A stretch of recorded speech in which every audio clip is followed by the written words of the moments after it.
It was a big fight night feel inside T-Mobile Arena in Las Vegas, and we got some big fight night performances, and we're here to chop it up. It is extra rounds here on UFC Fight Pass. TJ DeSantis alongside the little monster, Vanessa, and of course Chase Hooper. We are just living in the afterglow of the greatest of all time, Jon Jones. He gets his hand raised, and like I said, a big fight feel, a big fight performance by Jon Jones, also by Alexa Grasso. We'll get to that. There's so much to break down. Thank you for joining us. It is Extra Rounds. Guys, let's start with Jon Jones. For my money, he was the greatest of all time coming into tonight, and he cements that with just style points. I mean, it was almost anticlimactic the way that he was so dominant. Chase, we'll start with you. Your thoughts on Jon Jones, who gets his submission, in impressive fashion, like 2 minutes and 4 seconds. Like, who saw that coming? Yeah, I mean, apparently Drake saw it coming. I guess, right? He's the only guy that put money on it. But, yeah, no, that was insane. Not quite seeing the Jon Jones of old, but seeing Jon Jones, maybe a few new tricks. I was surprised at how quickly he was able to, and how easily able to pick up Ciryl Gane, a guy a lot bigger than his previous opponents, a light heavyweight. Take him down, pass his guard, right to the mount, already attacking the guillotine. Finished the night out pretty quick with that second belt of his. Looking at his performance, there's a lot of things to take away. Seeing him in his new skin. Almost anticlimactic, Vanessa, because I would like to see more time inside the octagon, but Jon only took, a little over 2 minutes to get it done. What was your biggest takeaway from his performance tonight? Never doubt Jon Jones. That was my biggest takeaway from tonight. It was incredible watching him go out there. He dominated. That was way too easy for Jon Jones to go out there and do what he did to Ciryl Gane. And he kept saying he was going to do it. He told him, I'm going to wrestle you. He said, I'm going to submit you. And he did exactly that. And that's the wildest part to me. I just couldn't believe it. Because it's like, we were talking about maybe it was, mind games. Maybe it was saying he was going to take him down, but instead he was going to strike with him. It was just amazing. I was blown away. It was a beautiful performance. I love the timing of Jones on that takedown attempt as well, because that was the sort of question that I had. Would he be on point with his timing? And, when you are fighting someone on the outside, trying to get on the inside of a Ciryl Gane, you have to be perfect. And Jon was exactly that. He was perfect. Chase, I don't know if he necessarily looked like a new fighter at heavyweight, but he looked like vintage Jon Jones, and that's even more impressive.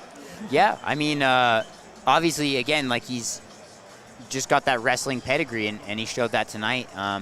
And that timing is something that you only get after years and years of refining and that high-level competition with that wrestling, be it collegiate or here in the UFC. He's proven time and time again that he can get it done, get it to the ground, and is amazing to see that happen at heavyweight.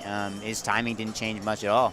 It's mixed martial arts. It's not pro wrestling. So to say that someone is a baby face or a heel, a good guy, bad guy, you can't really say that. But I will say that more often than not, if you were casting the character that is Jon Jones, you would say that he was sort of a villain, standing opposite of Daniel Cormier. The fans, more often than not, were finding reasons to boo Jon Jones rather than celebrate him. Tonight, he was definitely the hero, and one that was, very, shining in that spotlight in his post-fight interview. And the fans here are on Team Jones if he does take on Stipe Miocic coming up here in July. I hope that happens. But, Vanessa, I will say this. For Jon Jones, it all comes together tonight, and we're celebrating him in a way that I don't know if we ever did when he was, quote-unquote, in his prime. And by the way, he's still pretty much flawless. Oh, yeah, he's absolutely flawless. I think, some days he's hated, some days he's loved. Both days he's the champion. So to him, it doesn't necessarily matter, what the fans think. I think that Jon Jones lives Jon Jones's life, and he's a champion every single day when he trains. I actually got the opportunity to train next to him over at Fight Ready in Phoenix, Arizona, and just get to see, his mentality and how locked in he truly is. And that's something that he said during his post-fight interview. He said, I was loyal to my dream. I was loyal to knowing that I am the champion and I will continue to do so. And he's very honest about that. The man was training in camp, out of camp, before there was a camp. And you got to see that show off in spectacular fashion tonight. Chase, your thoughts on a potential matchup with the greatest heavyweight of all time, and Stipe Miocic? He is that statistically. Now Jon Jones trying to sort of take that away from him. What a fight that would be if we are able to get it this year. Yeah, exactly. I heard they were mentioning trying to get it International Fight Week. That would be perfect. again, like two of these guys that are considered to be some of the greatest in the sport. Stipe, the greatest heavyweight of all time statistically, like you're saying, and Jon Jones, one of the greatest fighters of all time. I think that would, again, like, for Jon Jones to win that, just keep raising the bar. It's going to make it a lot harder for anybody coming up in the future to even come close to the legend that he's building right now. You know, one thing I think that was really sort of a benefit to Jon Jones moving forward in this heavyweight division now that he's a champion is he really didn't let any secrets out. Granted, we know what Jon Jones can do, and we can expect him to be the same sort of fighter, but you know, Stipe Miocic doesn't really know what heavyweight Jon Jones is like when he gets hit. You know, he still has to do all these sort of tests. If he does get in the octagon with him, this performance tonight, while there's a lot to take away for us, not a lot to take away if you're a future opponent trying to figure out what sort of tricks the new champion has. Yeah, and you're saying nobody else can figure out what type of power Jon Jones can handle at heavyweight. Jon Jones doesn't know what type of power he can handle at heavyweight. So, you know, he needs to be tested still in this division, but kudos to him for not needing to be tested tonight. We don't get paid for being in the octagon for a half an hour to 15 minutes, however long the fight may be. We get paid to go in there and do work and finish work as quickly as we can possibly get it done. And Jon Jones did exactly that tonight. Stylistically, what do you like for Jon in this potential fight against Stipe, and what don't you like necessarily for Jon in, for Stipe? Stipe is just such an amazing athlete. He's very strong. He's very gifted. He's an amazing striker. He's very aggressive. You know, he comes from that blue-collar type of life. I mean, we're from Cleveland, like, we know how to fight. We know how to get through that rugged snow. So, and he still works every single day, so he's very humble. And I think that that's, like, almost hard to beat, a man that is willing to get down, get nitty-gritty, learn, grow, and continue to just be himself and so comfortable in his atmosphere. So I think that Stipe's heart is a huge strength of his, and that's also Jones's strength as well. Chase, if that fight takes place, how do you see it unfolding? Is it a stand-up affair? Is it one where we see Jon Jones test the wrestling of Stipe Miocic? Yeah, I mean, obviously we've seen Miocic handle DC pretty well. He had a lot of great cage work, wrestled pretty well against Ngannou. Again, he's a great wrestler for heavyweight, but I think Jon Jones is an even better wrestler than that. And obviously he proved that tonight against Ciryl Gane, who, people think of as being a more well-rounded fighter. But Jon Jones, again, he was saying, oh, I see a lot of holes. And, as a master of his craft, he was able to exploit that and get it done easy. I think, there's definitely a lot that's there for Jon Jones to exploit. Stipe's older. He's going to be slowing down a little more. He's obviously got the power. He's obviously got the endurance. But I think Jon Jones, he's real crafty, and I feel like he's going to get it done. For my money, I said he was the greatest of all time coming into tonight's fight. That conversation generally is about the combat sport that he's involved in mixed martial arts. For my money, I think if you're, the greatest of all time, you have to be the greatest of all time mixed martial artist. I understand that there are multiple facets to combat sports, but I will ask you this. There are greats. Muhammad Ali in boxing is one that comes to mind for a lot of people. Does Jon Jones surpass Muhammad Ali in his career, or has he done it already? Whoa, this is a question I've never even considered in my life. I think that Muhammad Ali is always going to stand in his prime for exactly the man that he was. And we can't really compare because he's no longer here to be able to kind of say that. So I think that he's built his legacy, and it's not really fair to put Jon Jones on top of that. But Jon Jones in his own right is building one heck of a legacy. What is that, 18 now times that he's had that belt wrapped around his waist, 17 title defenses, and now he is the heavyweight champion. I mean, when you want to talk about GOATs, in Jon Jones's words. That was good. Have you been practicing that? I mean, that's pretty impressive. I do that often, yes. Your thoughts on that, Chase?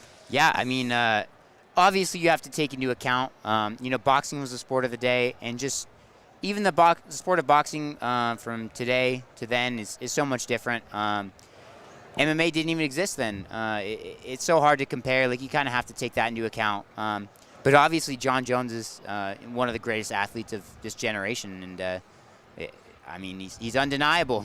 Really, truly is. And, this heavyweight title just adds to another long line of accomplishments. Already owns the longest light heavyweight title reign, most wins in title fights. Both of those are the most wins in title fights gets another, notch on his belt. And, he takes home another belt as well. And, you know, if you're going to be the greatest of all time, you need to answer the call when it comes to the odds. You got to beat the ones that odds makers expect you to beat, and that was the case. Jon Jones closed as the minus 155 favorite over Ciryl Gane tonight.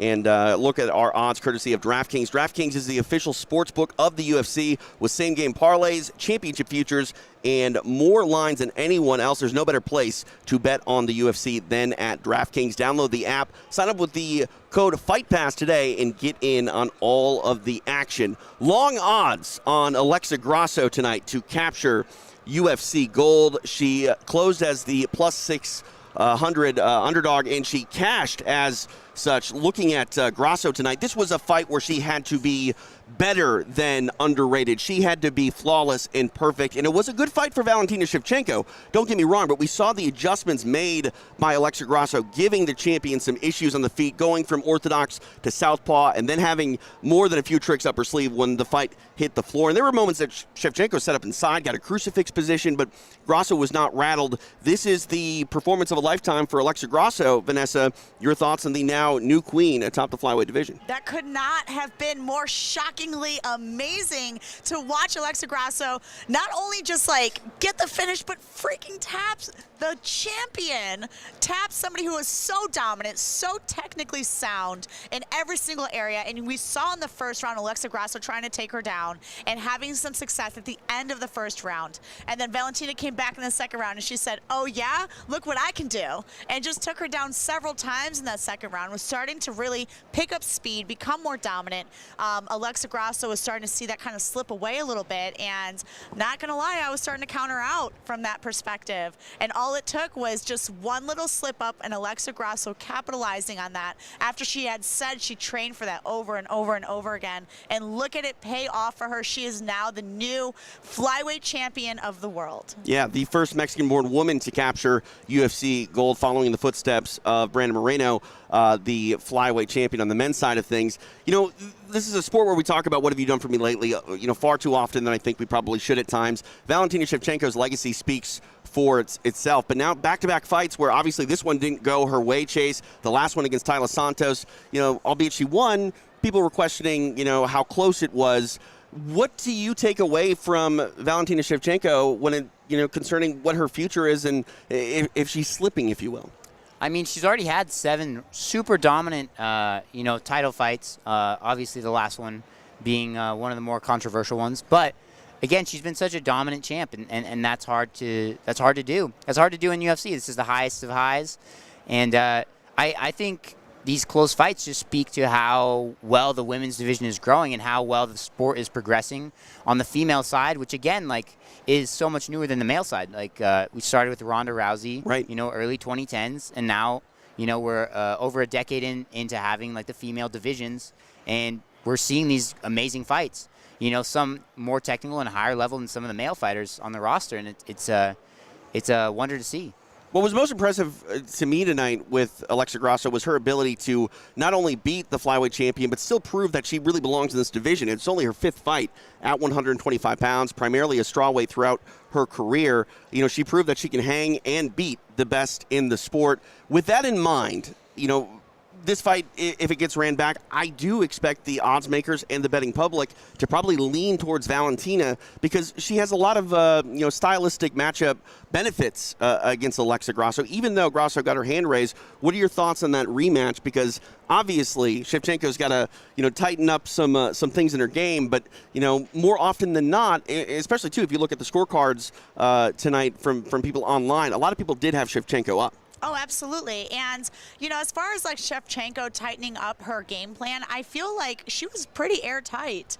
She did what to her was a fairly flawless move, and Alexa Grasso got to capitalize on that because that's something that she trained for Shevchenko to do. So she capitalized on something that she was really working towards, which was incredible to see. I mean, and we still know that Valentina, she is an amazing champion, even though she is no longer. She was one of the best champions champions that we've ever had. And she is so technically sound. She is so skilled. She is so strong. She's good on the ground. She's amazing on the feet. So I do see, you know, I had Shevchenko walking into this, and I still have Shevchenko on the matchup. I think that Alexa Grasso would have to evolve just a little bit in her game planning, because now we see exactly how crafty she can be. What do you think Alexa Grasso did in this fight, you know, on the feet to make Shevchenko sort of make that mistake? Was there anything that you took away from Alexa's performance? It's like that was her key to victory. That was why this opened up. Getting to just like see Valentina's patterns, because we all fight in patterns, and she just did a really great job at doing her homework. Phenomenal stuff for Alexa Grasso. What can you say? Just, I don't know, what do you think the timeline is? Do you think that, I mean, could we possibly maybe have a run back of both champions, former champions? Well, Jon Jones, if he's on International Fight Week, could he be back in the main event? And could Valentina and Alexa be in the co-main? I mean, nobody seemed to get too beat up tonight. It's rare that you see two finishes in title fights, especially here at the highest level again. And yeah, nobody seemed too hurt. So I could definitely see him running it back by July. That would be that'd be great, and it'd be so exciting to see both of those rematches happen at the same time. Yeah, both of those matchups. Right. Yeah, I'm running back of. I mean, two poster champions right now. I think for the UFC, Alexa Grasso really. I mean, this crowd came alive with the Mexico chant in here, and we're talking about Brandon Moreno. What an exciting time for Mexican mixed martial arts and their fans. Long combat sports fans. The Mexicans have a lot to cheer about and celebrate. Viva Mexico!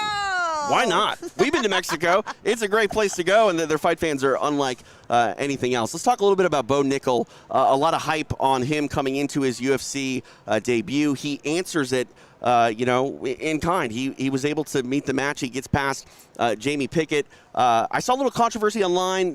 There might have been a low blow leading into the takedown. You can go back and watch it on replay. But, that aside, you can only do what you're supposed to do, and that's fight until someone tells you to stop fighting. Your thoughts, Chase, on Bo Nickal's octagon debut? Yeah, I mean, he looked like the heavy favorite, and he performed that way. I mean, I imagine that's how a lot of people were really expecting that fight to go. Right off the jump, already in on a takedown, already grappling, looking for a sub, nice quick finish, making a great debut, flawless. I don't even know if he got hit in that fight. Yeah, and one thing I think when we see these high-level wrestlers come into mixed martial arts, we saw it in Bo Nickal's pro debut. He wasn't afraid to throw hands. He got a knockout. On this stage, you want to give the crowd what they come out to see and pay for.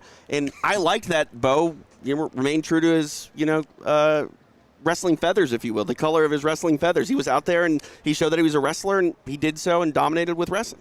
Absolutely. I mean, I think there's a time and a place to be an exciting fighter. At the end of the day, though, go out there, execute your game plan, get the W, and get your butt to the title, which is exactly what he's looking forward to accomplish. And he did such a dominant performance tonight with the wrestling.